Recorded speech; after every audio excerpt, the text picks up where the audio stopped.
verslagjouwer, die op een paard en brengt u zo het nijs uit Egypte.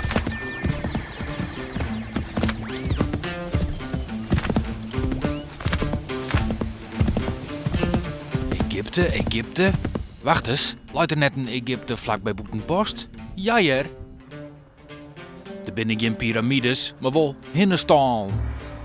Geen nijlpaarden, maar gewone hinders. Geen kamelen, maar... dat lijkt het al meer op Egyptische exoten.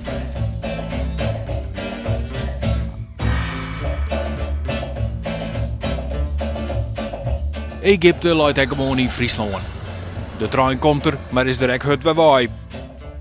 En er is een wiere wijngaard met druiven dat ze Frieslingwijn van maatje.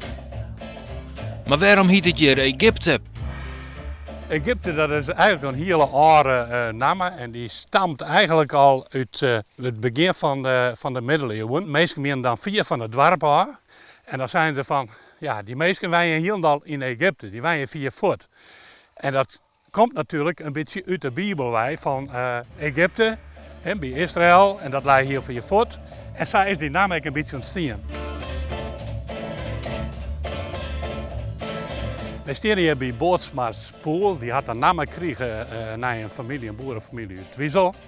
En eigenlijk is dit een van de mooiste plekjes in Egypte. Ik kom hier graag en om even te zien, want in alle verschillende perioden van het jaar dan zie je hier ook weer verschillende dingen.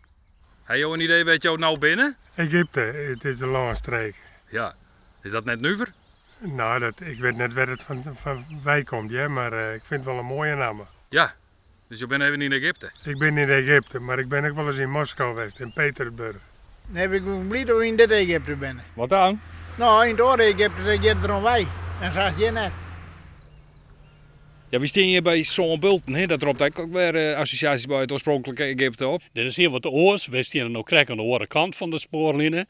Dit gebied is ontstaan op een hege zaanreg die hier leidt. Vandaar ik de naam Zoonbulten van vroeger. Egypte, Friesland dus. Maar zijn pronkstikken een favoriete bestemming voor heel wat reizigers.